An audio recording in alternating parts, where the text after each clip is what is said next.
Kāti, kei te tukua e te kāwanatanga tetahi o rauemi hō hei ako i ngā tamariki ki te pānui. Kia mā hora atu ki ngā kura tuatahi o te motu. Mo te wā tuatahi, kei roto hoki, taua rauemi i te reo Māori. Ka riro, mā ngā kura kaupapa Māori te rauemi nei e kia nei ko hihira wete reo, e whakamātautau tuatahi. Ko tā taua rauemi hoki he aro turuki i te mohi o te tamaiti ki te pānui me te tuhituhi ki te reo Māori. Kei li neni tui tupou ngā whakamārama. He māhere a pūnaha ki te whakaako i te reo tuhi me te pānui. Tino harikoa ngā tamariki ki te tākaro i ngā kēmu, engari kei roto i ngā kēmu ko te reo Māori. Ko tērā te mea nui. Ko te reo Māori, ko te reo rangatira, ake.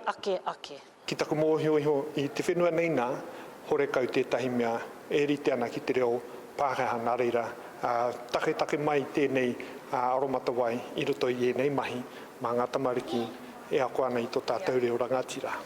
Piti atu hoki ki te whakamātautau ka uru ki te reo mo te pānui me te tuhituhi.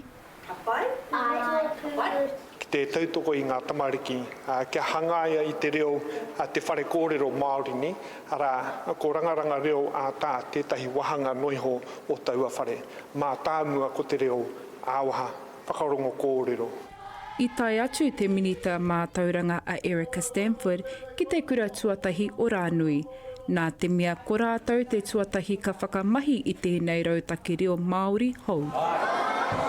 Ka tāparihia ēnei rauemi, whawhia tō ke te mātauranga, kei roto i ngā rauemi he rauemi pai, engari ko te mea nui, ko te whakamāramatanga o ngā mahi whakako. Ka āhei ngā kura pērā i ngā kura kaupapa Māori te whiwhi pūtea tautoko. I mano tāra te nui mō ngā rauemi nei. I waihanga hia tēnei kaupapa, rangaranga reo ātā, hei tautoko atu i ngā kaiako e pukumahi ana i roto i ngā kura ki te whakapiki i ngā pūkenga reo wo tātou mokopuna putanoa i te motu. Whakawhanakehia te reanga reo matatini kia kitea ngā pito mata Māori.